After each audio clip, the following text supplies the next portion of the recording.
I'm going to go ahead and introduce the panelists for session 3. It's my great pleasure. I'm going to go as they're listed here in front of me, which is kind of a random order, it looks like. So actually, no, you know what I'll do? I'll just go from left and across. We'll do it that way. So we have Professor Mark Jones. He's a fellow in political science at the Baker Institute, our co-organizer for this session. He's also a professor in the Department of Political Science at Rice University and the chair of Latin American Studies there. He's the director of Rice's Master of Global Affairs program, and his research focuses on the effect of electoral laws and other political institutions on governance, representation, and voting. Welcome, Mark. Glad to have you here. Next, we have Julietta Henry. Julietta is the director of the Milwaukee County Election Commission. Before that, Julietta was the executive director of elections for the city of Milwaukee, the largest municipality in the state of Wisconsin. She's got more than 30 years of government service experience at the state, county, and municipal levels, and is recognized as an expert on elections. Welcome, Julietta. Next is Gabriel Sterling, recognized widely in Georgia and other places. Gabe is the Chief Operating Officer for the Georgia Secretary of State and also serves as the Interim Deputy Secretary of State and Interim Director of the Professional Licensing Division at the Secretary of State's office. Before the Secretary of State's office work, he had a long career as a political consultant with several campaigns on the state and federal level. To his left is Karen Brinson-Bell. Karen is the executive director of North Carolina's State Board of Elections. She spent most of her career in election administration. From 2011 to 2015, she was director for the Transylvania County Board of Elections in North Carolina. And prior to that, she worked for 5 years as a district elections technician for the State Board of Elections, supporting 12 county boards in Western North Carolina. Welcome to you, Karen, as well. And last, our moderator on the far left is David Becker, also working closely with the Carter Center and the Baker Institute for this event. He's the executive director and founder of the nonpartisan nonprofit Center for Election Innovation and Research, working with election officials of both parties to ensure accessible, secure elections. He also manages the Election Official Legal Defense Network that we heard about over our lunch session, which provides pro bono legal assistance to election officials. And lastly, prior to that, he was Director of Elections Program at the Pew Charitable Trust and played a major role in the development of the Electronic Registration Information Center, or ERIC, which has helped improve voter registration across the country. Thank you, David, and over to you for the session. Thanks, David. Can everyone hear me okay? Excellent. Thanks. I'm usually a little more comfortable in the center than on the left, but that's fine. Yeah, the far left. Gabe loves that. So we had a great and kind of sexy panel on how you can't really steal a national election in the morning. We had a really great panel with Bob and Ben over lunch, which was very exciting. On another Netflix point, I have pitched the Bob and Ben reality series where they move in together. The Odd Couple theme will start that off. Hope everyone wasn't getting too optimistic, because this one might be a little more realistic about where we are right now, and then we'll hopefully end it on a very optimistic note as we proceed. But based on what we were discussing earlier, I kind of want to start with a couple of quick stories. One about what really happened on Election Day, and one about the aftermath after Election Day. We heard from Al and a few others about how Election Day, November 3rd, 2020, was actually pretty quiet. Was that your experience, relative? I'm in contact with election officials all the time. I try not to bother them too much on Election Day, but I was hearing from them on Election Day. And people were amazed. It was really quiet. Everything was going smoothly. It was so quiet, in fact, unusually, I ended up just taking a walk around the National Mall around 3 o'clock in the afternoon because there wasn't much going on. And there was a really good reason for that. And it wasn't that there wasn't interest in the election. There was a ton of interest in the election. But the pandemic had, for all of its problems, one silver lining. And that was it forced people to plan on how they were going to vote. And it was a tremendous success story of the election officials up here. I mean, there are 3 election officials and an election expert. They come from 4 different states, 2 of them won by Biden, 2 of them won by Trump. And it's a huge success story that they helped voters navigate the process successfully. Although we had 160 million people vote, 20 million more than we'd ever had before, over 100 million of them voted before Election Day came. We actually had fewer Election Day voters in 2020 by a large margin than we did in 2016. Not because turnout was low, it was because it was high, but they all planned to vote ahead of time. And that's why things went so smoothly on Election Day. And again, I can't stress enough how that was because of the hard work of the election officials all around the country who made sure that voters figured out how to vote under the laws of their particular state, given the options that they had. And then another story, I travel around the country and speak at election official conferences, and they've started to be in person again. And I was at a conference in Colorado, not a particularly close presidential state, back in January. And during my presentations, what I usually do is I talk about, I think election officials need to hear it, I talk about the success story of 2020. I point out all the things that they've done. I get into the specifics of the state. And then often we talk about the election official legal defense network and how it's there to have their backs if they need it. And in the back of the room in the Colorado Clerks Conference, and I should say Colorado, like most states, the majority of their county election officials are Republicans. The majority of jurisdictions are Republican in this country. That doesn't mean the majority of people are Republican. It's just there's more concentration in the urban jurisdictions.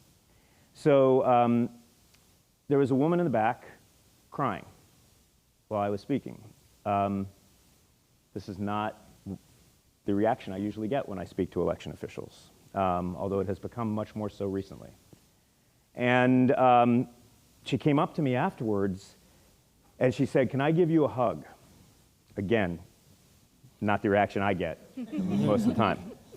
And I gave her a hug and she just said, "Thank you." And it turned out she was from Mesa County, Colorado. And for those of us in this room who follow these things, Mesa County is where an election denier clerk tried to give access to the voting machines to people who are not authorized, people who were funded by other election deniers, in an effort to further the false narrative of voter fraud, in a county that's overwhelmingly red and that was won by Trump by a large margin. And it wasn't just about the democracy and the election at that point. It had taken a personal toll on the staff in this county office. I see this all the time. We forget these are people, these are our friends, our neighbors, our family members. These are people who go into elections. And I think Matt alluded to this in the last panel. You don't go into elections to become rich and famous, unless you're Gabe Sterling. Half of that, not the first. These people are in the truest sense public servants. And their best case scenario after an election is anonymity. There is no headline on the Wednesday after an election that everything went great. It never happens. Their best case scenario is anonymity. Up until this past year, their worst case scenario for those of us of a certain age was to be Teresa Lepore from Palm Beach County, Florida, right? And this is kind of the environment they were in now. They were suffering a personal toll. To someone who is not trained in psychology, it seemed to me, and I've heard this from others, it seems very much like PTSD. There's a lot of fragility out there, and I'm sure some of you see that amongst your staff and amongst some of your colleagues. It pains me to see this. It's a problem. I get asked by the press sometimes, so this is much worse than it's been in the past? And I said, no. This hasn't been in the past. This is new. This is a new thing. It wasn't like election officials were targeted by Hillary Clinton supporters after the 2016 election, or by Romney supporters after the 2012 election. This is entirely new, and it's a weird pathology that's afflicted us. I think, Gabe, I think I'll start with you. And I was saying I was going to ask him a joke question, but that might come later. But this is quite serious. I mean, I knew Gabe for a while before, but Gabe gained national prominence in early December? December 1st. December 1st. Not that I recall. And And if it's okay with you, could you tell a little bit about why, I don't want to characterize it. I mean, you said something that was really sincere. It was something you deeply felt. All of us, I knew you, so I knew how deeply felt it was, and I knew that that was sincere. It was emotional. It was real. Can you tell us a little bit about what led to that? Well, it's hard to, looking back on it now, because people have talked about it so many times, and I've seen it so many times, to put yourself back in the position of it.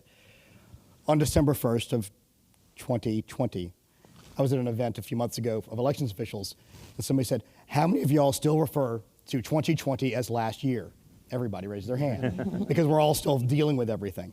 But I knew it was especially weird for me that day because my wife had just gotten a new job.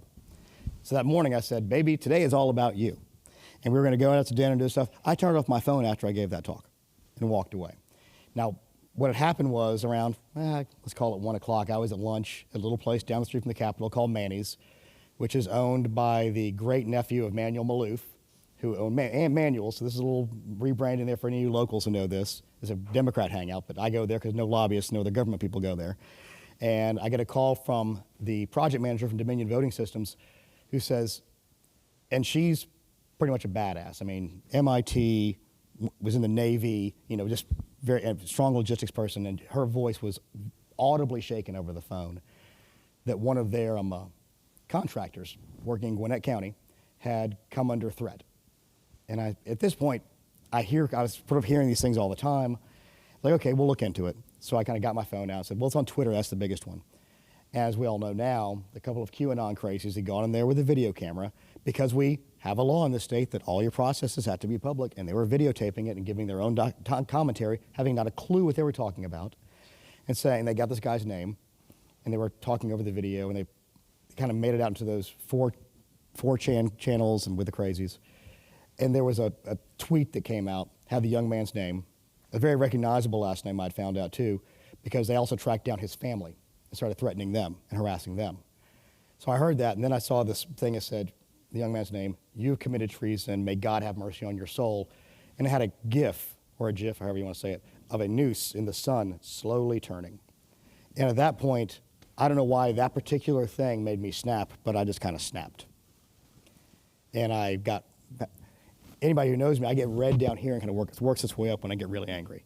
And my boss, Jordan Fuchs, the deputy secretary, said, okay, I see you need to say something about this. So she called Secretary Raffensperger and said, hey, this has happened. We really think we should say something. We already have a press conference scheduled because, as you all know, we were having 1 and 2 press conferences a day explaining what was going on in the process. So I got up there, and I didn't realize how much I was emoting until my mother called me later. And she says, oh, man, I could tell you were pissed. Like, when could you tell? It's like when you walked up and took off your mask and threw it down. So I had no script. And I just riffed. And I guess I was more eloquent when I was pissed off than when I have a planned speech. Mm-hmm. And I didn't know when I walked up that I was going to call out President Trump by name. That wasn't my intention, but it just kind of flowed at that point. And at that point, the dam broke and we're going. Because so much of this had been fueled by misinformation, disinformation. At this point, Rudy Giuliani had already come down to testify in the state. We had tons of stuff going on. And to David's earlier point, Election day was fantastic. We were doing a victory lap. We had our average wait time in Georgia was 3 minutes. The longest wait time was 47 minutes in Northwest Georgia in a Republican precinct because somebody has said don't use absentee ballots. So they had to wait a little while longer. So we had a great election day. But by Wednesday, I was looking at the math and looking what was out, and I said, I might have even called you, Dave, and I said, the president's going to lose this state by 10,000 votes. So I called staff, he goes, okay, we can expect something, I don't know what. And the I don't know what became the largest slew of misinformation and disinformation around elections that you can possibly imagine. And it was like, at the time, having a shovel trying to fight against the tide. And it was cathartic for me to an extent, but I feel like, from talking to many officials around the country and in the room, it was cathartic for a lot of people because I got to say what so many people wanted to say, but didn't have a platform ability to do it. And I guess God put me in the right place at the right time because that was never my intention. I've said this before. My title was Voting System Implementation Manager. No one should know who the heck I am. I should be behind the scenes at all times. And they even made a T-shirt at one point that was distributed around that says, a quote by me, let's make elections boring again. And I guess we failed miserably that for a while, but we can keep on trying. Well, and I want to put this into context of time as well. This is after the 3 counts. Yes. This is after Gabe, other staff at the Georgia Secretary of State's office, working with county election officials, I know Joe Kirk from Bartow County somewhere in here, somehow managed to count 5.5 million paper ballots. No, 5,013,426. Okay, just over 5 million. Thank you for correcting me. In 9 days? 5. Come 5 on, days, man. 5 days. This is why I had you on the panel. In 5 days, somehow they pulled that up. And by the way, they hadn't had paper ballots in Georgia in 2 decades. This is the first time. So they're managing a new process, and they did all of this. They showed it 3 times, and they're still suffering this kind of garbage, for lack of a better word. Julietta, I wanted to go to you next, because both Georgia and Wisconsin were accused of having problems in the primary. Some of those accused is probably too strong a word. There were problems. Wisconsin was really the first major primary after the pandemic really hit home with everybody.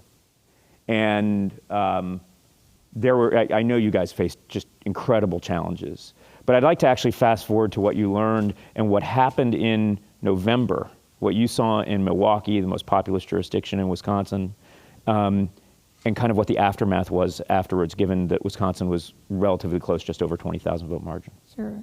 Well, in Wisconsin, one of the things that we witnessed was a humongous increase in voter participation through absentee voting. And looking at our absentee votes for the city of Milwaukee alone, in 2016, they had approximately 57,000. In the November election of 2020, they had over 170,000 absentee electors. So it was almost triple the amount, well, more than triple the amount. And this resulted in our office trying to be proactive in talking to the media and talking to everyone, letting them know the time frame, how long it's going to take us to process this number of ballots. We had our staff, we moved into a larger facility because of COVID. We could not stay in a small warehouse. And we had everything we thought structured so everyone would be able to view the process and see everything that was going on. I had at around 2 a.m., I remember on election day, and again, this was one of the smoothest elections. I've been doing elections since 1992. That was my first presidential election. No problems during the day, no long lines, no breakage of voting equipment breakdown. So it was great. Around 2 a.m., I contacted the city to ask, where are you in the process? And they let me know. So instead of my 6 o'clock time frame, I said, we'll be done by 4. We were done at 3:58. I was off by 2 minutes. We were done at 3:58. The results were in. Everything was fine until it turned the results of the election for the state of Wisconsin. So instead of, like in 1992, elections occurred, you accept the results. The difference was the results were not acceptable. And again, the election was stolen because that was the narrative that was played out before the election even took place. And as a result of that, it just caused this spiral effect. We did a recount after that. We've done several audits of our elections after that. We've had hundreds of open records requests. This election will end in September of this year when we're able to destroy the election supplies. That's when this election will end. Yeah, and just for those that aren't aware, there's a federal law that requires all documents, including ballots, et cetera, to be stored, saved for at least 22 months after a federal election. So it doesn't require them to be destroyed, but if it's consistent with your state law, you're able to destroy them at that point. Karen, from your perspective, what did you see on Election Day? What did you see in the aftermath from legislators and others in North Carolina? You manage a very complex state. I think it was the state with the narrowest margin of victory for Trump, if I'm not mistaken, or up there. Just for context, North Carolina, if memory serves, around 75,000 vote margin for Trump in 2020. That was less than half the margin that Biden won Michigan by in 2020, for context. What did you see? It was unprecedented. I mean, that word was even what we were saying about the election leading up to it. But the attention came to North Carolina early on. because there was a rally, and in it the sitting president made reference to challenge double voting, like go try it. And so there I am being interviewed, and I remember one national news outlet looked at me in my response and said, "Really?" And I was like, "Yes, really," because what I said was that we weren't going to get into the rhetoric. We saw it as a moment to educate voters. And we needed to do that because we had to make the decision early on. The first case of COVID was the day that we held the first Super Tuesday primary in North Carolina. So we missed the situation that Georgia and Wisconsin went through. But there was a lot of attention on us. We were the first in the nation to have absentee by mail ballots go out. And here's this challenge to test the system for double voting. And so we wanted to educate everyone. And that's what we saw the moment as. We have been, since 2019 even, on a campaign to increase voter confidence with our hashtag YourVoteCountsNC. And we just continued in that mindset. So we roll into, absentee by mail requests were phenomenal. Ultimately, in 2016, we had less than 200,000 ballots cast by mail in North Carolina, and we had over 1 million in 2020. At the same time, we saw the greatest use of our early voting, in-person voting, that we've ever seen. And so we had to manage all that through a pandemic in these two very different ways of voting. And as we rolled into election night, we too were quiet. We usually have a pride, not prize, running bet going of who can guess the closest to when we'll go home. And we had people who were guessing 5 a.m. and crazy things like that. I was going, please no. But it was quite possible. It was a presidential year. And yet we left our center at 12:28 a.m. in a presidential year. You don't do that. Y'all know that.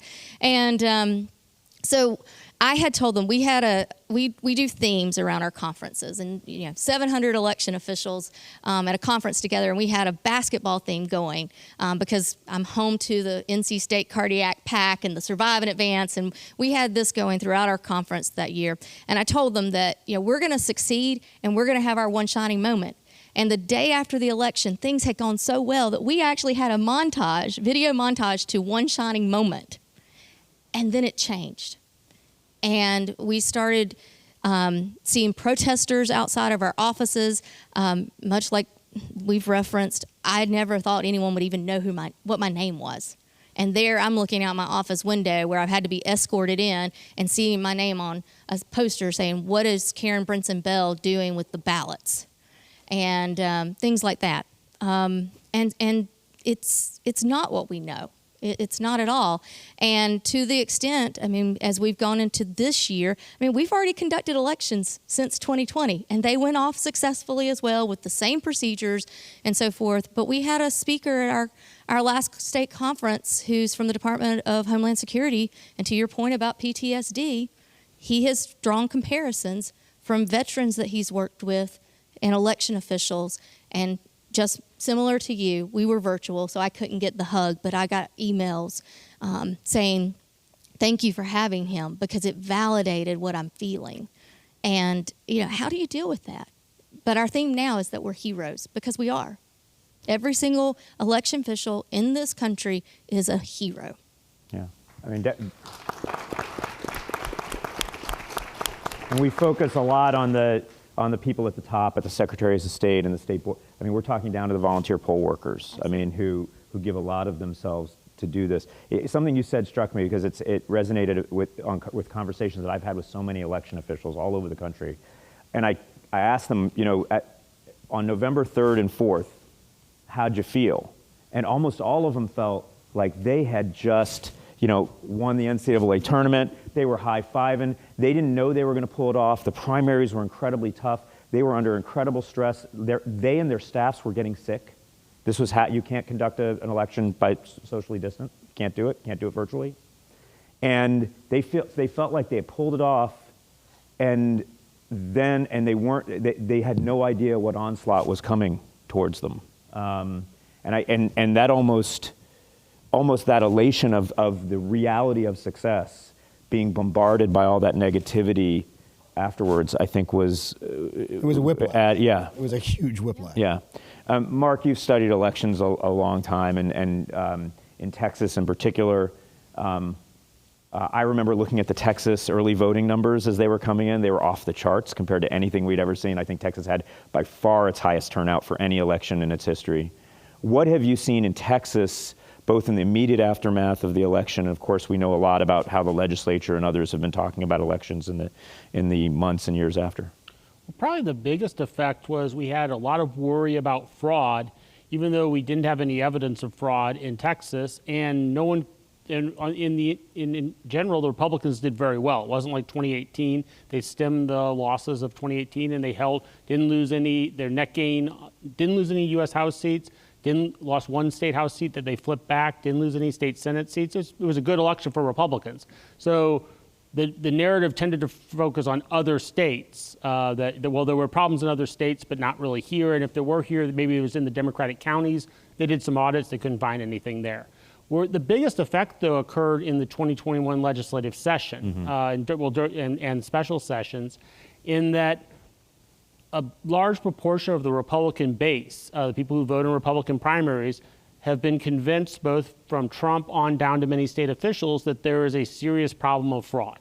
And therefore, the Republicans in the legislature, some of whom wanted to pass more restrictive legislation, some of whom who did not, but felt pressure from the base who believed that there was fraud and wanted to see them do something about it, pushed through the legislation. Now, we had Democrats walk through essentially quorum break once, then twice, but then under Texas law, or Texas Constitution, the governor's empowered to call special sessions for as long as he wants. So the Democrats never really had an end game, in the sense that the governor could be calling them back and force them to stay out of state up until January of 2023. So as a result, we had the legislation that was passed. Now, some of it was really a reaction to what had occurred in Harris County in 2020. Now, Harris County is not your average county. It's about 4.8 million people. It has more people than 26 states. So it's a pretty big jurisdiction. The election administrator there, Chris Howland, was trying to find ways to boost turnout, make voting more accessible. And so he added 24-hour voting in some places. He expanded early voting in others. He had drive-through voting, and he wanted to send out absentee ballot applications to everyone. We're not a no-excuse state if you're under 65. So absentee ballots are pretty much restricted to those 65 and older.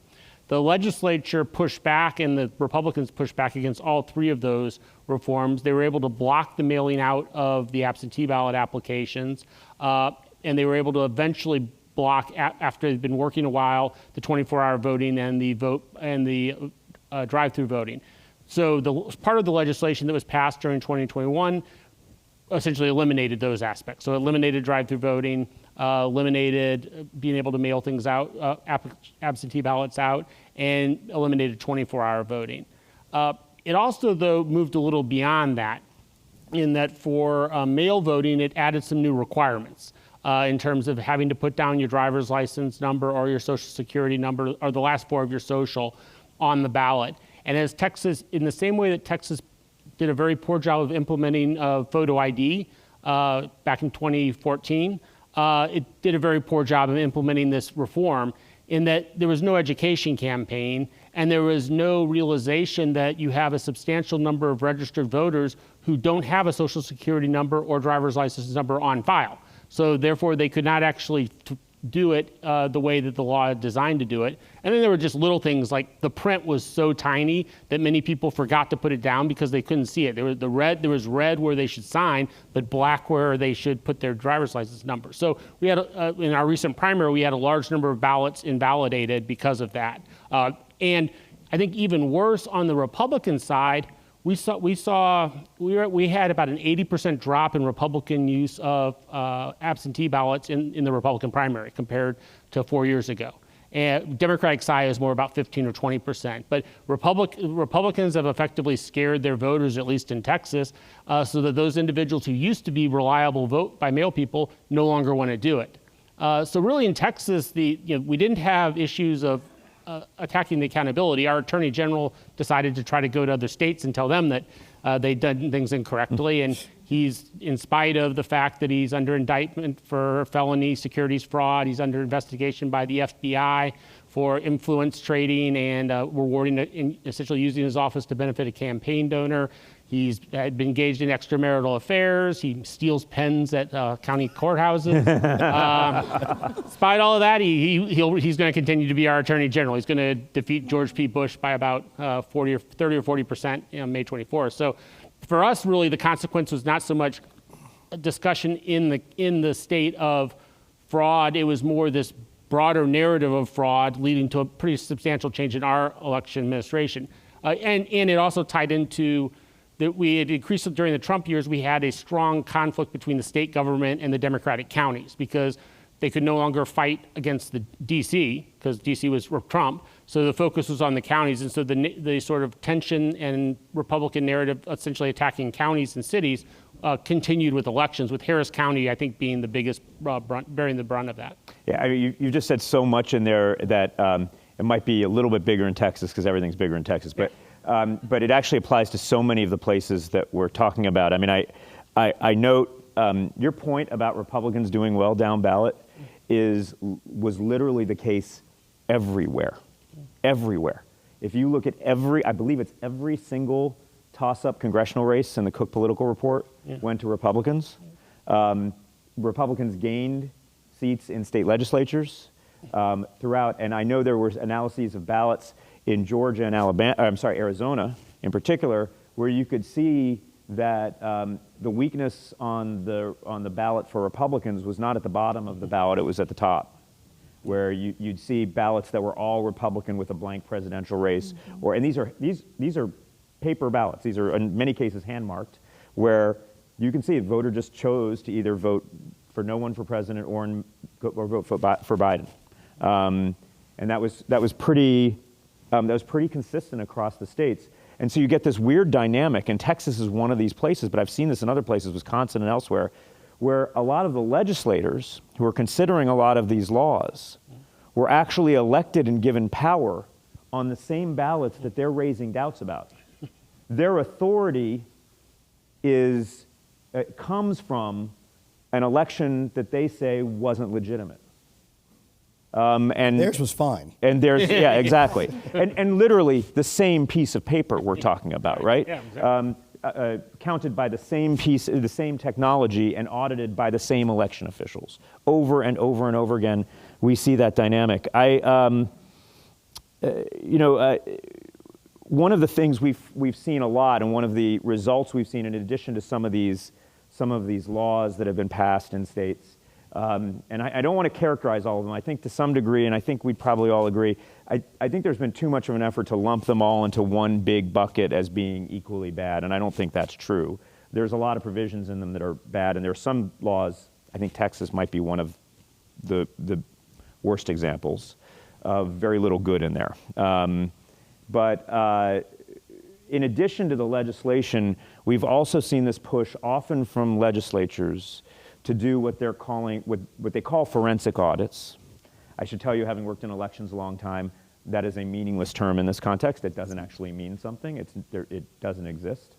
But for whatever it is, I usually refer to them as kind of partisan investigations. They are solely coming from the party of the losing presidential candidate, and they're looking. It's like looking for a crime in a bank that you didn't know was robbed, whether it was robbed or not, right? I mean, it's, I don't know how to describe this really, because normally what you do is you find something wrong, and then you try to figure out why that wrong thing happened. But here we've got all this evidence that everything went right, and people are still looking for something that they think went wrong. The situation they're trying to do is prove to me my crazy theory didn't happen. That's prove right. The negative. It proved the negative. Yeah. And let's start with you. I mean, by the way, there have been many states where this has happened. Some it's gone farther than other states. Some states it's been cut off fairly early. But what have you seen, for instance, here in Georgia along those lines? And what do you think one of the concerns I have is that at what point is an election final, right? I mean, at some point do we ever have finality in an election where your candidate lost? Well, I think what Ms. Henry says, right, when you destroy those last documents, I guess it's final. But, I mean, they're final and done now. But we had people asking to look at ballots. We have the laws in this state are basically all the stuff's held by the Superior Court. And people wanted to break them open, and there was no evidence to do it. They went to judges and say, we have a feeling, we believe. And my favorite one, and I'm going to push back a little bit on what you said a second ago, that this is the first time we're seeing it. I live in Georgia. In 2018, we have famously a person who is still yet to concede, who in a lawsuit with Georgia right now, last week, their corporate representative on the stand swore an oath that yes, the election was stolen in 2018. That's what Stacey Abrams Fair Fight said last week. So we're still dealing with that here, and we still have to prove negatives in all these cases. It's similar across the board. But like, we had claims, even recently, there was people saying, we went to Coffee County and we imaged everything. There's no evidence of any of that. It didn't happen. There was claims in Ware County, which is deep South Georgia. They said, well, we got a machine, and they did that. They tried to find ways to get in, but the system and the institutions, the laws, did their jobs. And the judge said, you don't have any evidence, you can't just go do these things. That's where I think we have to kind of build up our institutions, because the problem we have goes to this one joke that I've heard about. A Trump election denier dies, goes to heaven. He's up there, and there's God, and they probably guys welcome him. Welcome, my son. Thank you. He goes, thank you. I'm glad to be here, God. But I just got to ask you, why did you let Biden steal the election from Trump? And God looks at him and goes, my son, Biden won the election fair and square. And the guy goes, man, the conspiracy goes higher than I thought. There is a religious level of belief by many people that this has just happened, and now prove to me that it didn't. And if you're already in that bucket, it's the same thing that Stacey Abrams supporters said it was stolen. There's nothing we can show to them to prove them otherwise. There's nothing you can show a Trump supporter to prove to them otherwise. The only thing that's going to help this, I think, is time and continued education.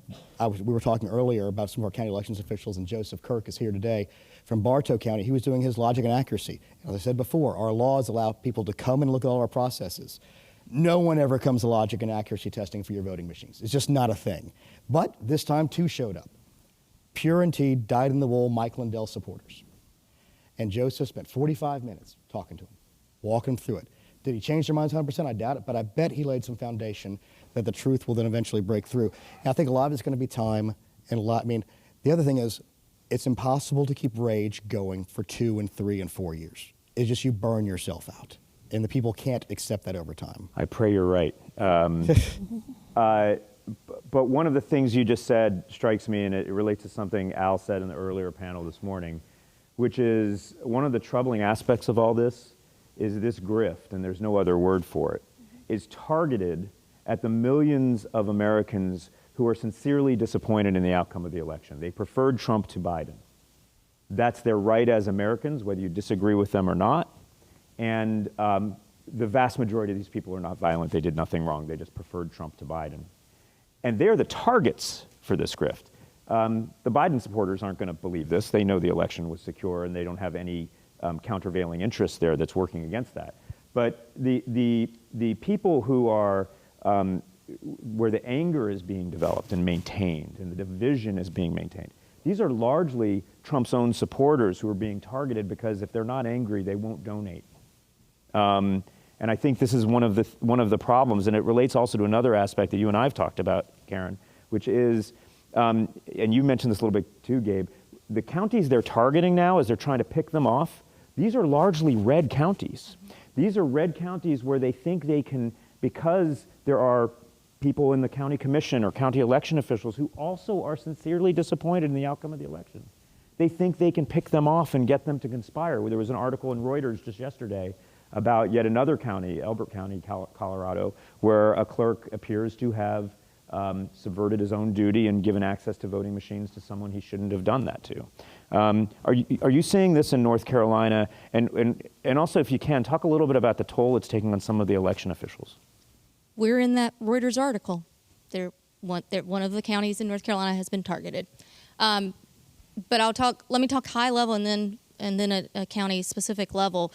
There seems to be a concerted effort to make sure we can't get our work done, that we can't conduct elections. In this past year, this is why I raised my hand. I don't know how to say last year at this point. 2021, the State Board of Elections, not counting the public records requests and data requests that have gone out to the 100 counties.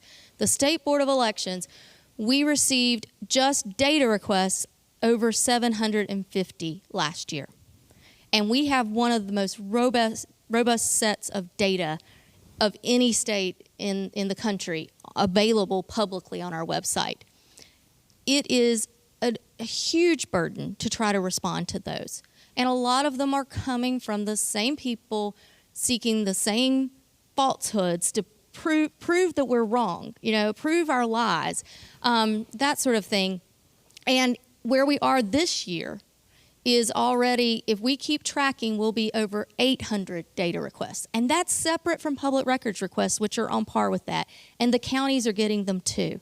And, North Carolina is, we're 9th in population, but we've got 2 huge counties, and then we've got counties with 2,500 registered voters and 1-person offices. They can't manage all of this. I say that because that's what we're all really facing.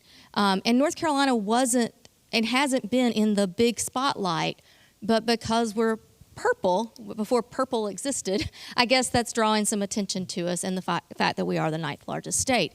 But this week, actually it's been over a series of weeks now, but this week Reuters did highlight Surry County, North Carolina. And it's along the Virginia border. Population about 70,000, about 47,000 registered voters. And the vast majority of them are Republican voters. Everything on the ballot, one of the reporters did an analysis. Every contest was a 70% or better win, except for one, and it was 69%. And so for Republicans. And yet the county GOP chair has brought in, and I won't say names. I don't want to give anybody recognition anymore. One of the purported experts who's carrying on the lies, demanding access to their voting equipment. And I will say we also went through this with some sitting legislators who wanted to demand access to voting equipment, and we said no. And so here comes the county GOP chair in Surry County with his purported expert demanding access and saying that he had the support of the commissioners, saying he would go see the sheriff, threatening her job, threatening he can't wait to see her fall. And of course, we've involved state, local, and federal law enforcement authorities over this because it's harassing. She and the staff are having to be escorted to their cars at night. They have lawyered up. And, and there's a very clear distinction in North Carolina. The State Board of Elections is an independent agency, and in many respects, those county boards of elections are independent agencies that are governed by 5-member bipartisan boards, and then you have a state director and you have a county director who are election administrators, election professionals. And so, I hope that the Reuters article has actually gotten some attention to what is possible when you're not even in, and I hate that y'all are in the spotlight, but you have been. I thought we were, we could have flipped a coin. Your previous state election director and I talked about that quite often, but so that's what we're dealing with, and people don't realize that. No, one of the things that I hear a lot from election officials, and we've seen through the Election Official Legal Defense Network, through the requests that have come in, is the majority are actually coming from Republicans. The majority of need, and one of the things I've heard from talking to these folks, and I think this is similar to what you're seeing up in Surry County, is that what you said? That's right. Is they might not have the support network when they go home at night, because their support network might be being fed the lies through the siloed information that they're receiving. Someone in I'm trying to think of a good example. Maybe Philadelphia. Hopefully Philadelphia, there's going to be a pretty wide support network for election officials because the vast majority of the city and county voted for the winner of the election. But I'm really worried about the many, many election officials. And there's hardly an election official in the country that hasn't certified and validated and stood up for an election where they personally didn't like the result. That happens all the time.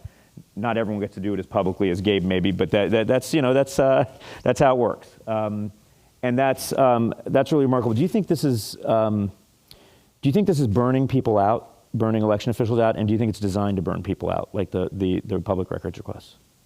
I'm happy to answer. Yes, Yeah. it is burning out. So I came in as state elections director in 2019, and in that time we have 100 counties, and we have about a third who have brand new election directors. And I will say, I mean, a large part of those are people who have served 25, 30 more years in the profession. So, rightfully so, they should retire. But there are many who are like, I'm done. I cannot, this is not the profession that I signed up for. Yeah. And that's hard. And then to find people who know what we're going through. So, I mean, we're fortunate that they groomed people quite often within their offices to move into the role of director. But, but that's hard. I mean, this is not what any of us signed up for. So, Juliet, I want to go to you, and we're going to dig into Wisconsin for a little bit, because Wisconsin, it's certainly one of the ground zeros for what's been going on and is still going on right now as we sit here today. And Juliet, you have to go back. And you can't ask for asylum here in Georgia. You're going to have to go back to Milwaukee. Tell us a little bit about, I think most people know about the special counsel investigation, Mike Gableman in Wisconsin, that's been spurred by the Wisconsin legislature, the attacks on the Wisconsin Election Commission. You have a unique perch to have watched this. Can you share some of your thoughts just generally about what you've seen in Wisconsin over the last 543 days? I'm going to be very careful when I say this with the report that's going on now. It's funny that last week there was an article in the paper that stated that if the report doesn't continue, that someone will find a candidate running against him. So that, to me, is so telling as to what this is all about. This is just political. With the report, one of the things that was stated was that at the nursing homes, there was 100% voter participation at all nursing homes in Wisconsin. Not one time in the report did they mention that and they were upset because the state elections board did not allow the special voting deputies to go into the nursing home. No one mentioned because of the pandemic.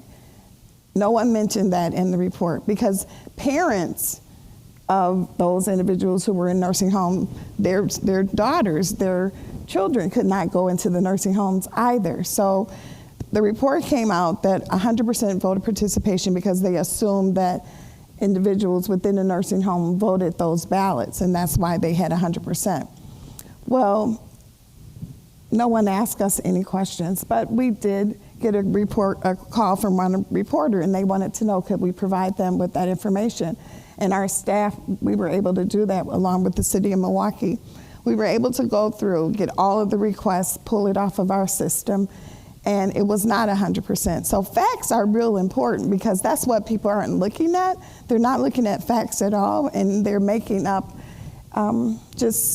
but I guess that's how you keep a fire going. You just keep, throwing fuel in it. But there were only 76% voter turnout, which was comparable to the number of people who voted in the election as well. Right. I remember when you sent that data out, and it was incredibly helpful for those of us who were trying to get the word out. I've been there.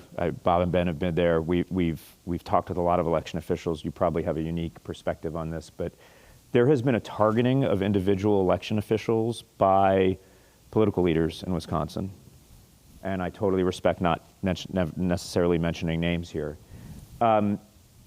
These are people who are your colleagues, people you work with. What's the sense of the toll this is taking on election officials at the state and at the local level? Not only elected officials, I think we're going to be in trouble as a country in 2024 when we find ourselves not having poll workers. We're not going to have poll workers at those polls because, they're trying to create legislation that would put someone, an 85-year-old grandmother, in jail because she made a human error. So we're going to be in trouble with not having enough poll workers. And then you're going to also find individuals who have been doing this for 20, 25 years. They're going to just give it up because it's just too much stress, undue stress on their lives and their families' lives. And I just think it's just placing democracy in another, we're moving, they're trying to turn back the hands of time, and they've done it. And unfortunately, the folks that we're just not going to put up with it anymore. Mm-hmm.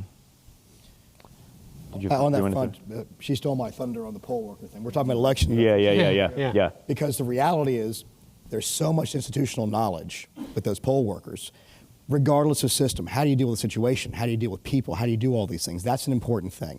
And we've seen a lot of that happen in this state. So in Georgia, we started in the middle of the pandemic because we were losing a lot of our poll workers because the average age was 70 plus because they didn't want to be around anybody with COVID. Right. So we started a online portal to where we got lots of volunteers, and then we partnered with the business community. And so far, we've handed over 58,000 names to counties to reach out to people who volunteer to want to be poll workers and learn how to do that. And we've gone to some of these organizations that have sued us and said things. It's like, be a poll worker. Understand how this stuff actually works in real life. And I was talking to a guy from the ACLU, and he goes, you're right, a lot of this stuff is just people being stupid. So it's human error and human things. And when you criminalize essentially volunteer work, when you criminalize paperwork, and that's one of the things that we've really gotten beaten up on. It's like, well, they didn't sign the tape.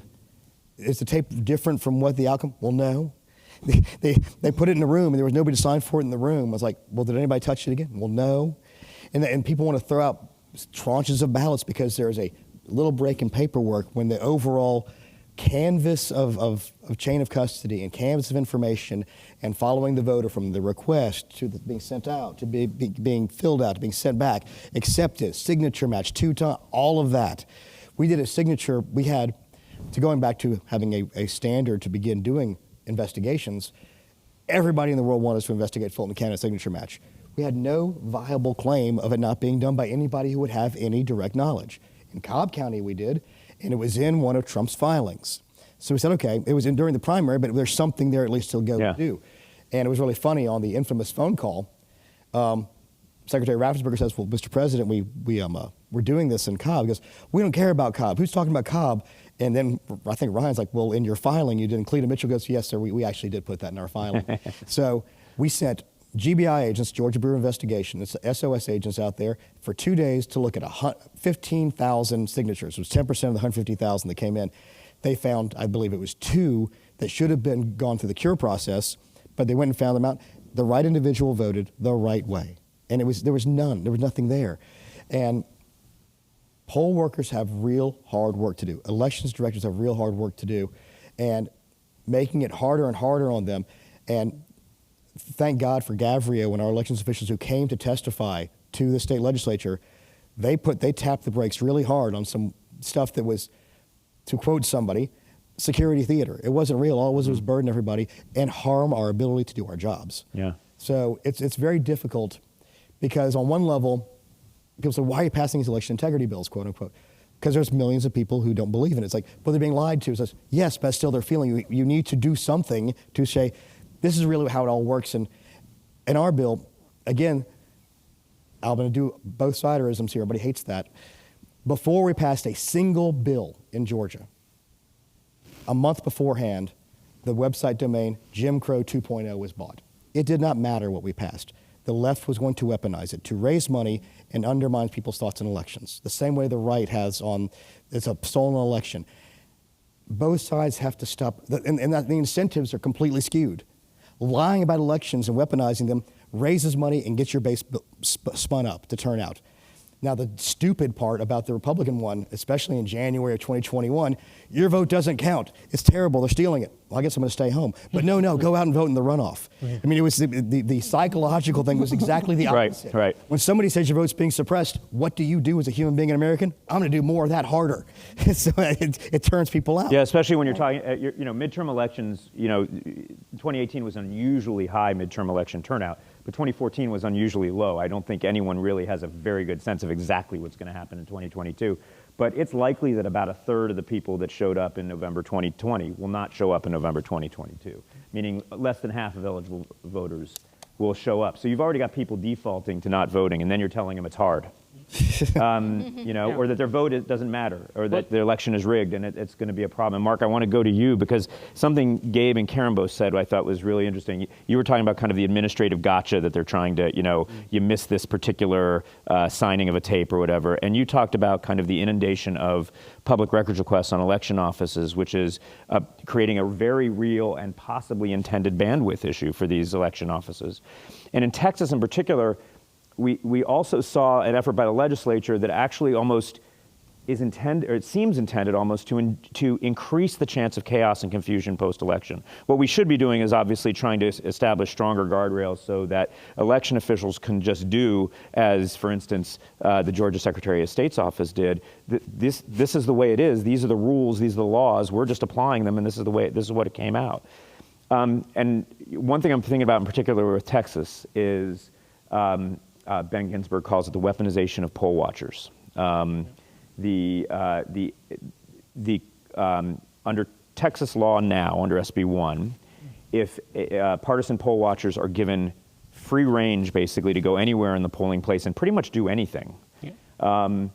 I worked for the DOJ for a long time. The first rule of election observation is it's the prime directive from Star Trek. You do not interfere, right? You stay, even if you see something wrong, you don't stop it. You call the election official at their office, say, hey, I saw this, can you check this out, right? That's what even with the DOJ, we do that. But partisan poll watchers can now basically roam wherever, do whatever they want. And if a volunteer poll worker says, I'm going to restore order to this polling place in Texas and remove this person who's causing disruption or perhaps intimidating voters, that person is subject to a Class A misdemeanor. Yeah. I just wanted to get your thoughts on that. Well, that really, when we look at all of the election legislation, the most pernicious aspect of it really has to do with poll watchers. The banning 24-hour voting and banning drive-through voting, that takes us back to 2018, and that was only operational in Harris County. The mailing out the absentee ballot applications to those under 65 wasn't something that we had done before either.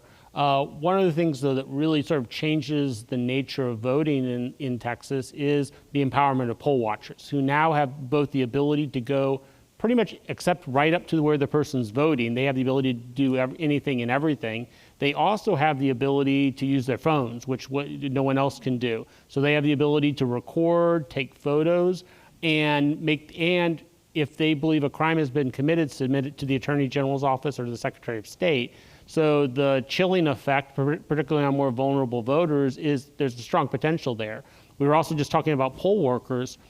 As mentioned, we were in a situation where if you do try to tell one of these people, no, you can't go do this, or you're harassing this person, you run the risk of being charged with a misdemeanor. So in addition to not really being paid much money, getting harassed, you also run the risk of essentially criminal consequences. And unfortunately, that part is going to stick there. We're really not going to know its full effect, though, until November. Right. Because we've only had a primary now. You don't see that in primaries because you don't see the partisan aspect of it. It's pretty much equal across the board, at least in Texas. Where we really will see it, though, is in November, where I would suspect that we're going to have, hopefully not massive incidents, but more than a few incidents where you're going to have very disruptive individuals go in as poll watchers whose goal is to disrupt the voting process at that polling place on Election Day with the goal of discouraging voters. Either vulnerable voters will decide, wow, I don't want to go to jail. And that's actually, this goes back to the information. It was a point I was going to bring up earlier.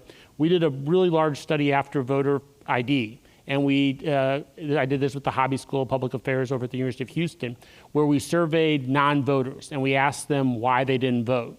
And there were lots of reasons. Lack of photo ID was one of them. About 1 in 10 said, because I didn't have the right ID. But then when we actually asked them about the IDs they had, almost every one of them had a driver's license. It was just a small portion, but it was the lack of information and the misinformation and the mixed messaging.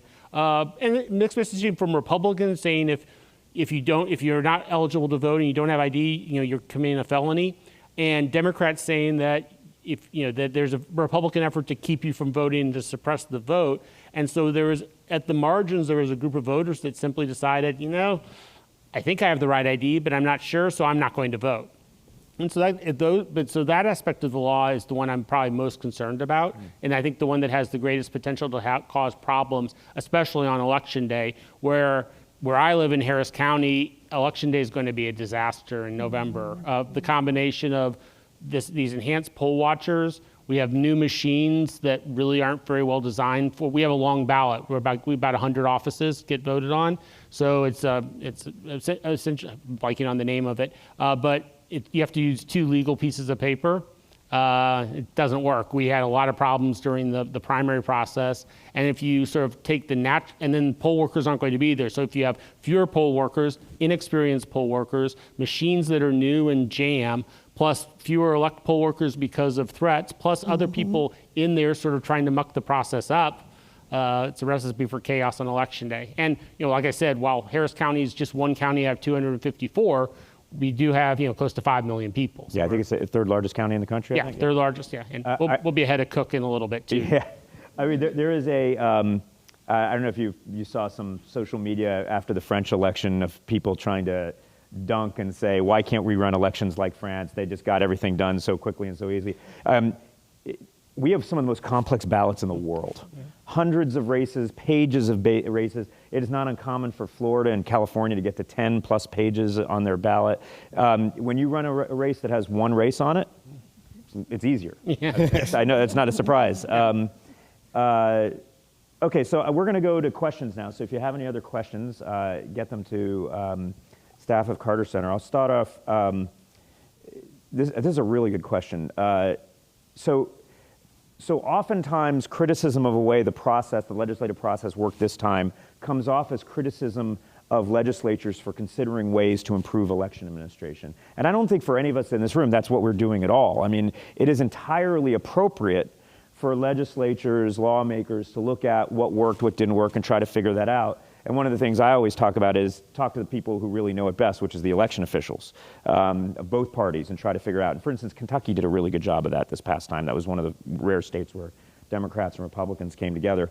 But how can election officials get through to state legislators so that they deliberate on legislation that can improve elections overall from kind of, from the perspective, from my perspective at least, from the perspective of the voter, from the perspective of election administration? Why don't we start with Karen and we'll move our way down.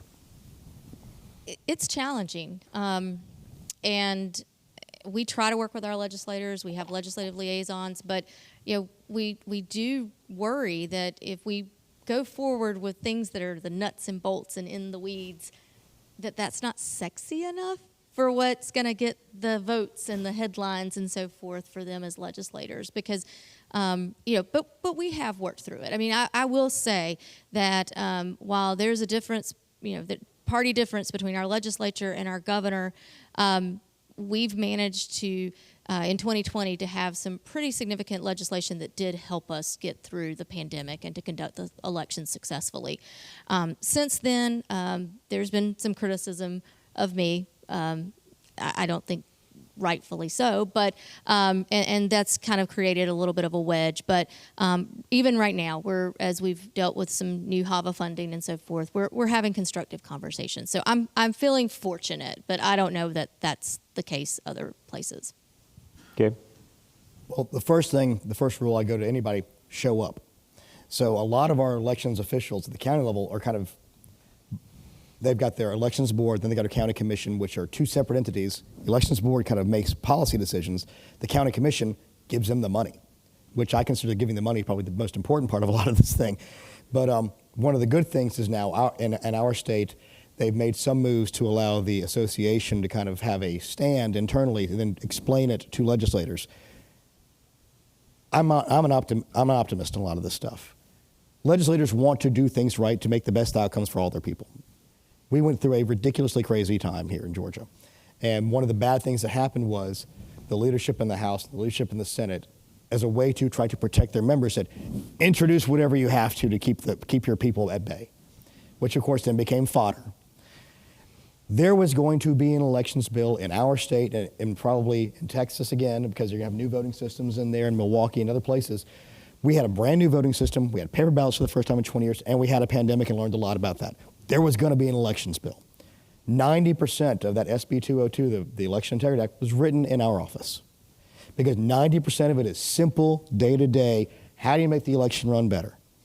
I mean, but the parts you hear about on CNN and MSNBC and Fox are the other 10% that the legislators kind of said, we have to do some of these things. Showing up and having more knowledge than other people in the room, people want to get to the right point to make sure that their local elections are done properly. They're always worried in Georgia. When I talk to the Republican legislators, it's always Fulton County. And the problem is they have very good reason to worry about Fulton County. But you can't pass laws to get past bad management. You can't get laws to say, hire these better people and organize this way. The only thing we did pass, which I think was an important reform that has been completely misappropriated and lied about, for a better thing, was the Republican legislature can take over county elections. They can't. There's a long process that takes weeks and months, and we kicked off in Fulton County. They're still doing the investigation to hold some of these bad operating counties accountable. Because the reality is, as if I was a pure and teed Republican partisan, I would do nothing to help Fulton County, because if they screw up, they're going to lose thousands of Democrat votes. But the main thing is show up, be understanding, listen to what the legislature's concerns are, explain that most of it's already taken care of, and then find better ways to achieve it. Having the most knowledge generally gets you the farthest down the path. Yeah.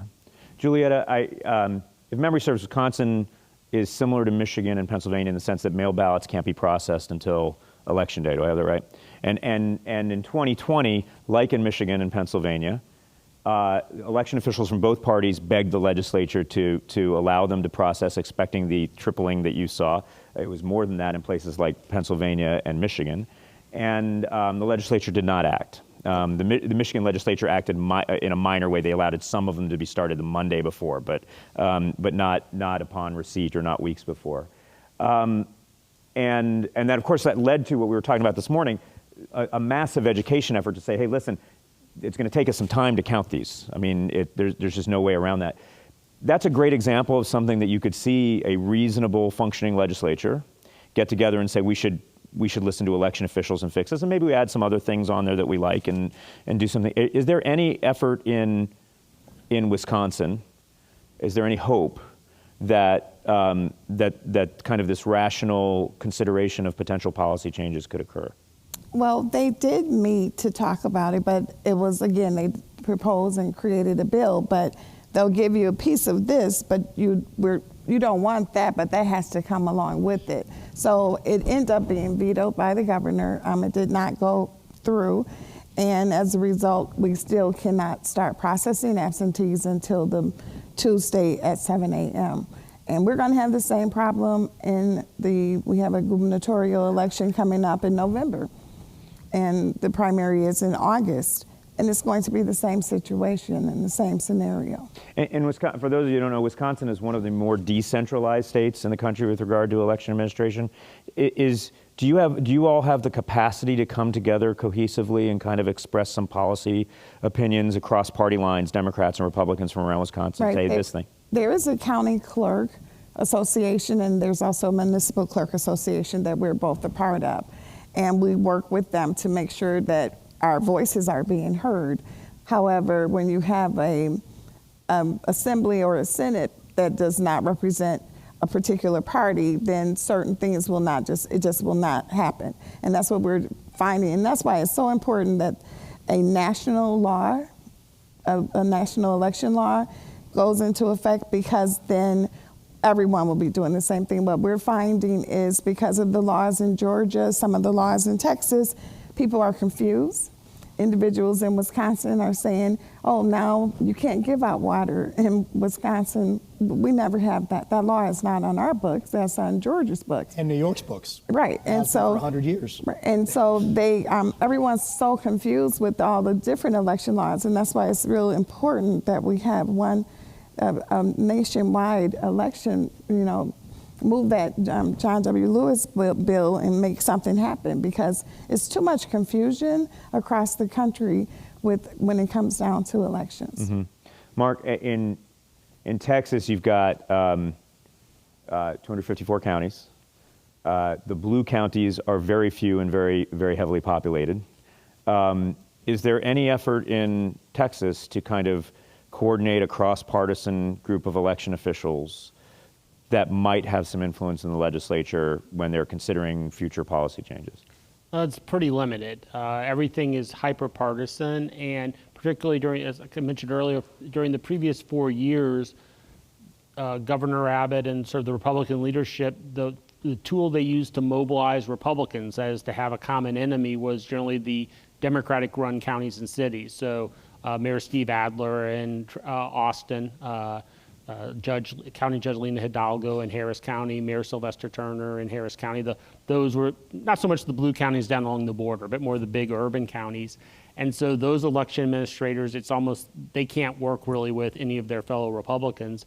Where probably they could have the most effect, though, is by having a common agreement among, say, well, we've had our own issues in Harris County with election administration, but beside that, whoever becomes the new election administrator working with their colleague in Fort Bend County and a few of the other Democrats to work with the Republicans to at least present a common front on issues. That is, if we as county election administrators can come to an agreement, then the senators and representatives from both sides of the parties are going to be more likely to listen.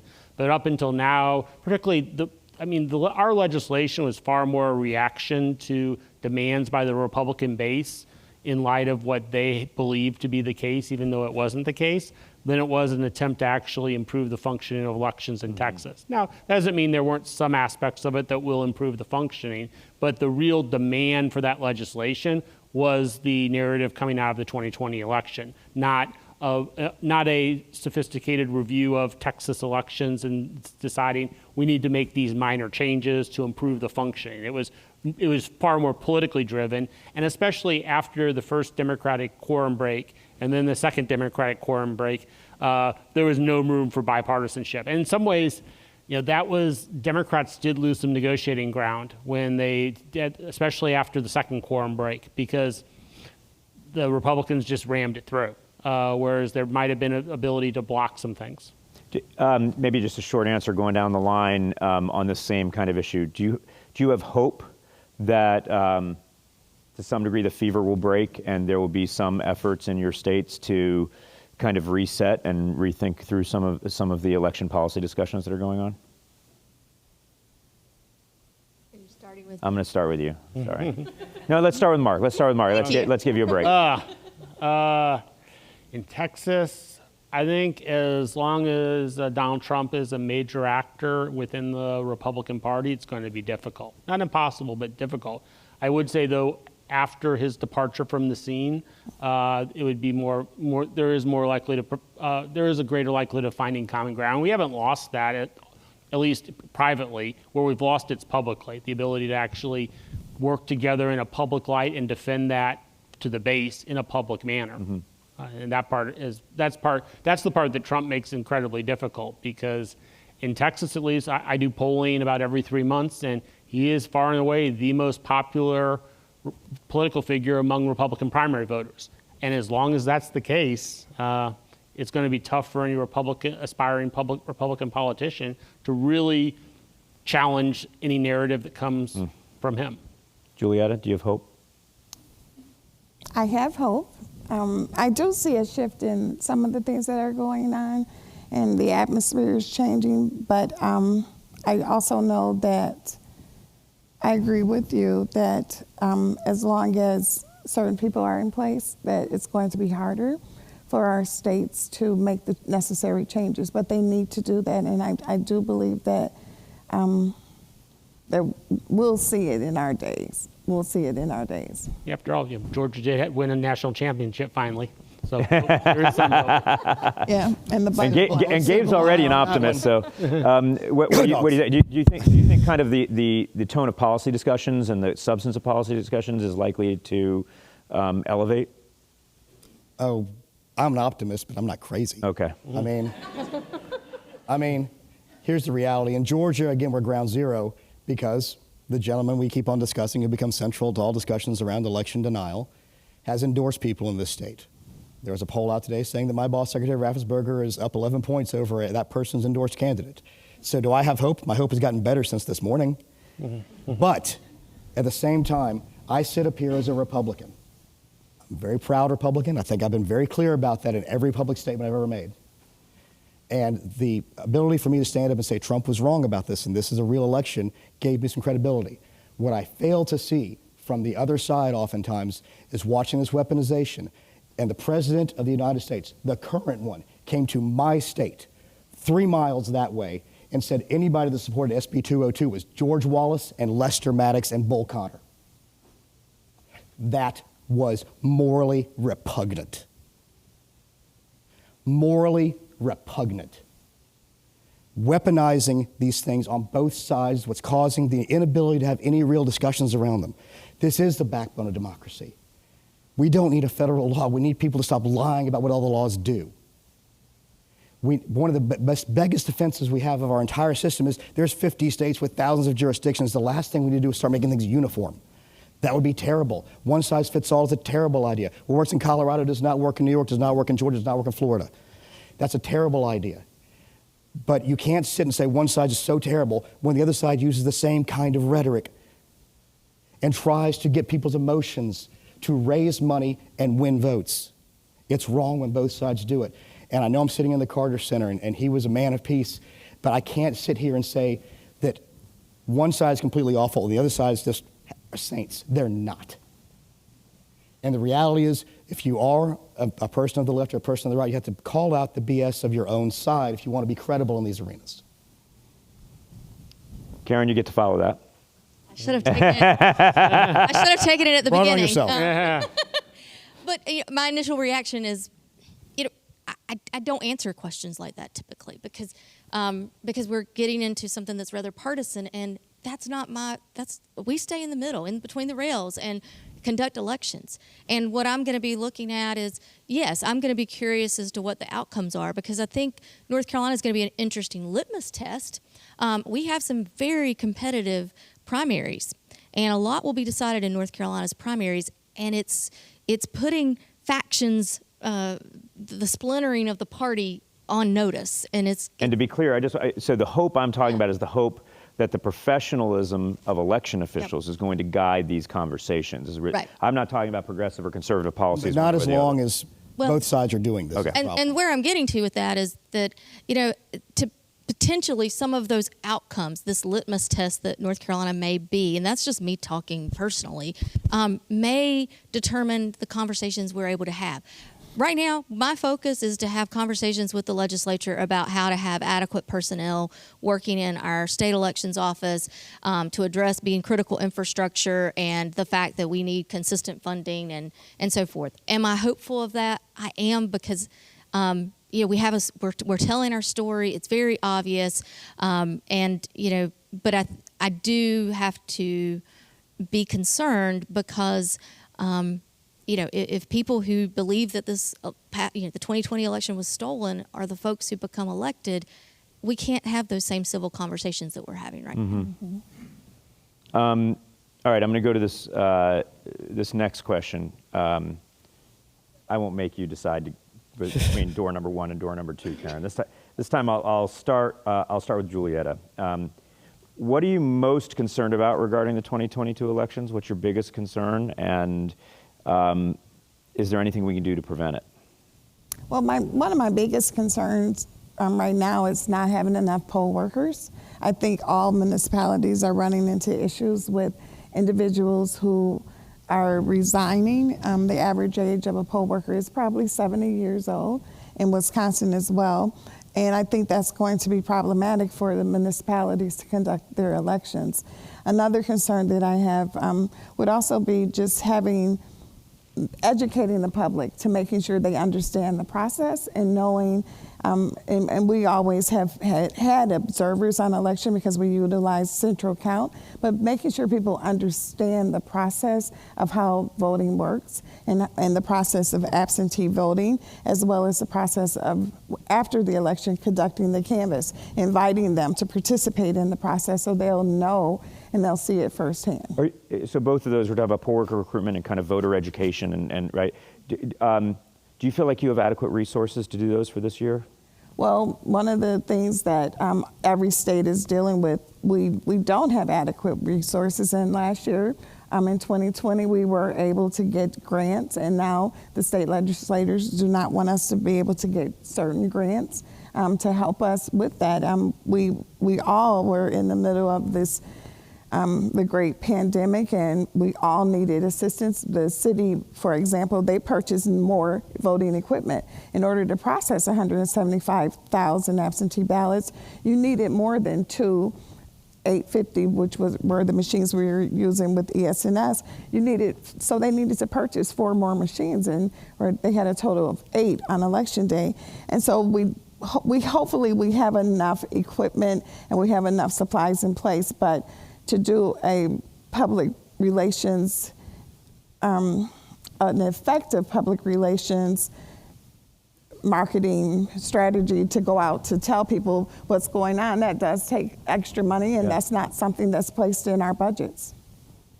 Mark, why don't I go to you next? What are you most worried about? And we're focused on 2022 right now. Now let's focus in on Texas. First, I'm worried about Harris County simply because of all the issues I said before, and because we're such a large county, and we could potentially have a pretty competitive county judge election race, just in terms of managing election day. I am concerned about the absentee ballots and the lack of an education campaign to inform voters of the new rules and to ensure that a person who doesn't have a driver's license number or social security number on file with the county knows that beforehand, not when they send in their application and get it rejected. So those are the logistics. In the end, most of our elections after the gerrymandering that we had during the past legislative session, we don't have many competitive elections in Texas. So it's I can count the number of state House, state Senate, and congressional races, and that's more than 200 on 2 hands. So something that strikes me about 2022 in particular in Texas, we all know the stories of the roughly 12.5% mail ballot rejection rate in the primaries. Turnout in the primary was, if I did a quick back of the envelope calculation, about 15% of eligible voters in the primary. 3 million. Yeah, and these are, because it's a partisan primary, these are the most regular voters, the people who best know how to navigate the system. Do you have concerns that in a primary election where turnout is likely to be 3 times as much, that the rate of mail ballot rejection might actually go up because the voters will be less well educated about the process, have not previously navigated it? Absent a more robust education campaign, and there's been no education campaign, so, and some changes to the ballots, which unfortunately we can't do out of session, and we won't have a special session. So I think I am worried about sort of similar problems. And then also on the Republican side, the Republican Party has scared their voters so much about mail ballots that there probably are going to be some of them who end up not voting because they don't want to vote via mail ballot and they just don't get around to voting in person. Mm-hmm. So that also sort of reaffirming the fact that your ballots actually will be counted. And we actually, one of the positive aspects of the legislation that was passed was that it does allow people to track the ballots, which we couldn't do before. Mm-hmm. And so that is a positive, but that's there's a much larger non-public education campaign that's convinced people that there's something nefarious and wrong with mail ballots. Yeah, and we should just be clear, because ballot tracking came up earlier too, and secrecy of the ballot came up.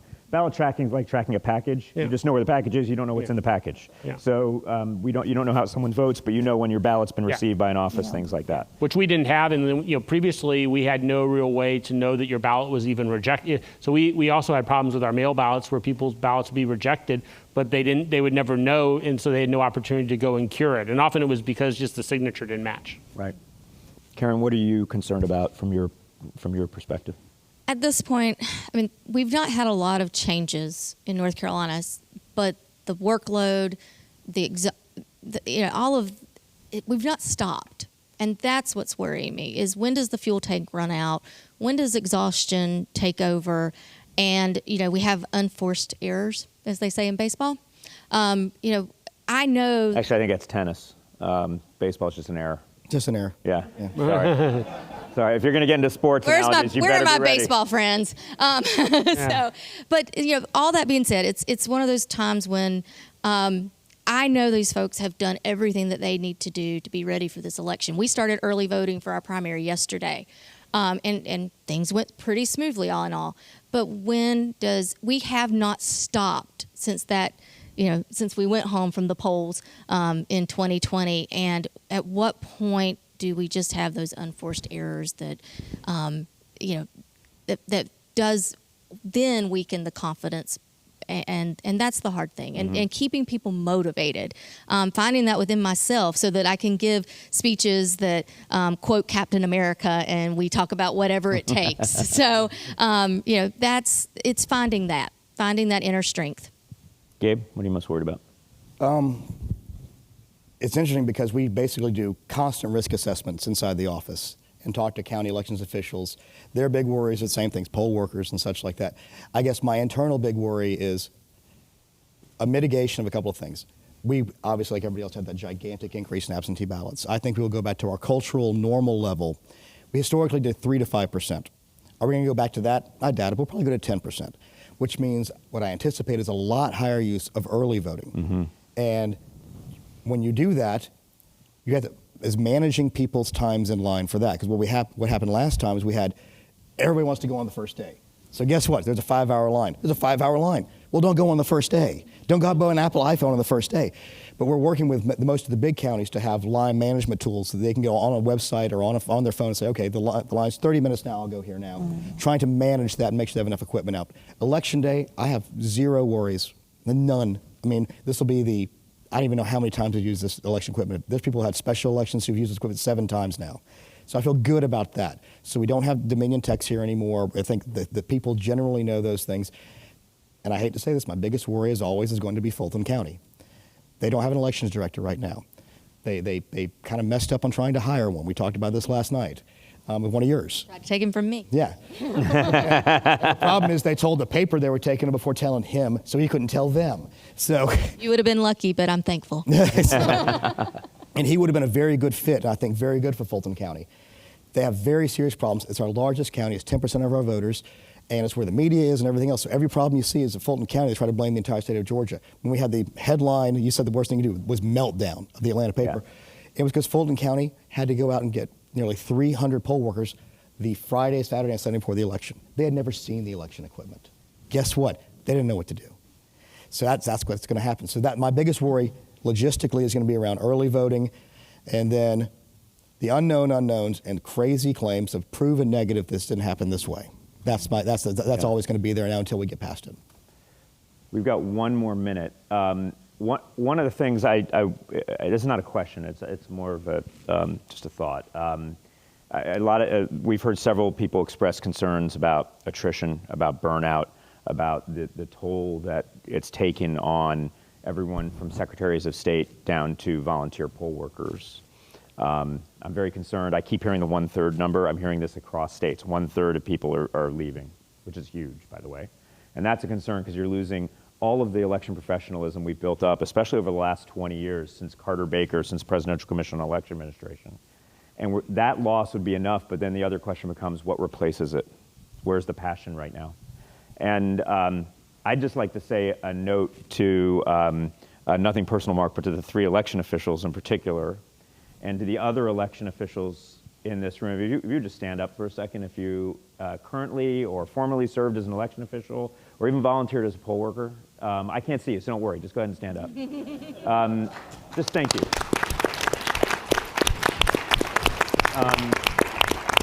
Our democracy relies upon you in a way. Ben and Bob have been incredibly eloquent about this. It relies upon hundreds of thousands of men and women across this country of both parties who are patriots, who stand up for American democracy, who every day, every year stand up for elections when their candidates might not have won, and support the integrity of that. And we wouldn't have a democracy but for them. So thank you. Thank you all. With that.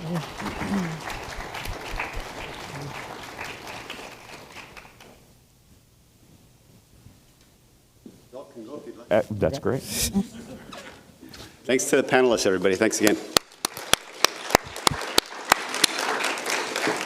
So that was the last session for the day. We're just going to make a couple of closing remarks. I'll invite John Williams up here in just a few minutes to say thanks to all the panelists, both those from this last session, but from the other two earlier today and all the other speakers. I think it was a really great discussion and lots of really important points, and I think we're really getting clear understanding of the nature of the problem threatening confidence in U.S. elections. I'd also like to thank our friends and colleagues at the Baker Institute, John Williams and Mark Jones, who you've seen and who've just been great collaborators, both on this event as well as the series of webinars we did last year and an event that we're planning next year that I hope John will say a little bit more about, an event in Houston. And also to David Becker, who's really been central to pulling together a lot of the thinking and the strands of how we are going to structure this event and hopefully next year's event too. So thanks to David and the Center for Election Innovation and Research. Last set of thanks is to all the Carter Center folks who've worked on this. Lots of people have done a lot, including in our communications and events departments. But especially, I think all of you know Avery Davis Roberts, who's really she leads our work on elections in the U.S., but also has just been the leader in substantively and organizationally pulling together this event. So I hope you'll give a round of applause to Avery, and also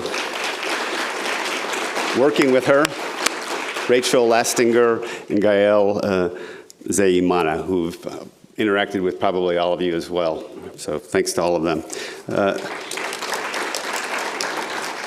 Just before I hand it over to John, I just wanted to go back to a remark that Paige Alexander made this morning about talking about how the Carter Center's now, 2 years ago, decided that after many, many years that we would start looking at elections in the United States. So it's been 2 years almost now since we've started doing this. And the Carter Center has worked for more than 30 years on elections. Observed elections in almost 40 countries. Paige mentioned more than 100 elections observed around the world. And through that work, one of the central lessons that we've learned that connects to the themes of this conference is about the centrality of trust and transparency. Most of the places that we work are countries where there's low confidence and low trust. And so a lot of what we do internationally is to try to bring the lens of international standards and to be an independent voice that tries to promote transparency and trust. That's really what it's all about. That's what we're trying to do. And the fact that we're looking now in the United States at these same issues and recognizing how central this problem is, not just to our country, but to democracy around the globe, is really, I think, given a lot of us the sense of, wow, we got some important work to do. So, we thought our work was important before. It's feeling even more important now. I just want to mention 3 things that we're trying to do. One is to continue what we've done over the last 2 years to identify steps to promote trust and transparency and information. So, a lot of informational products, but we're also trying to raise awareness about election observation and poll watching. What is that? How do you do it? What are good modes of observing elections and being a poll watcher? We're also working with our conflict resolution colleagues at the Carter Center on advancing democratic norms and trying to work in selected communities to have conversations about what would be a good campaign, what are good norms of civil campaigns and behavior. And lastly, we're trying to do this kind of work with the Baker Institute and possibly others to just talk about election issues, difficult election issues, the possibility of election reform, and how we can keep that dialogue going. And so I'm going to hand it over now to John Williams, who can say a little bit more about what we're hoping to do next year as part of this effort. John?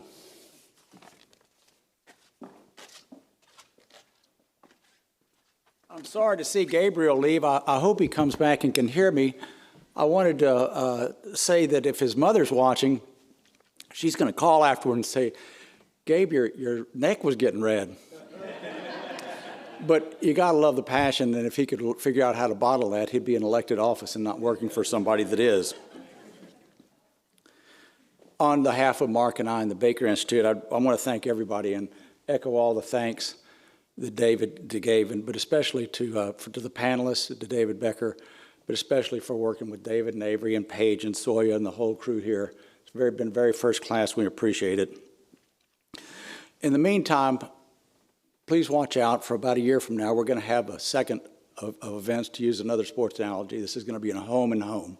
We're home here, and then we're going to go home and away. We're going to go to Houston in a year, and we're going to look at some of the more issues that have come in the aftermath of that 2020 presidential election. And one of the things I think you'll be interested in is a look at voter turnout in Georgia and Texas after the two states imposed new laws, to see if turnout's up or down and exactly what the real world results of that are. There'll be other issues that we'll come up with between now and then. And so, but I hope you can join us there. But before I leave, before I say happy trails, I want to repeat something that Al Smith said earlier today when he was talking about the current political dysfunction not starting 4 years ago or 8 years ago. It's been part of a continuum going on, and there are a lot of reasons for it. Finding a solution is a tough one for the political dysfunction. Al mentioned one is to not talk in a condescending manner. That's a hard thing, but I want to add a corollary to what Al said, and the corollary is to listen. We spend too much time in this country yelling at each other about the problems and who's responsible for them, I think, than we do about fixing them. Listening is an important part of democracy, and if we listen to each other, we're giving them the respect due. You might not agree with what everybody says, but listening to them is really important. I mentioned this earlier, and John Hardman goes, my goodness, that's exactly the way that President Carter viewed negotiations. You have to listen. You don't have to agree, but you have to listen. So as we go forward, think about listening a little bit more and talking a little bit less. An odd thing for somebody in the political world and the policy world to think about, but it would really help, I think, ease some of the friction between all of us. Till we see you again in a year, thank you so much.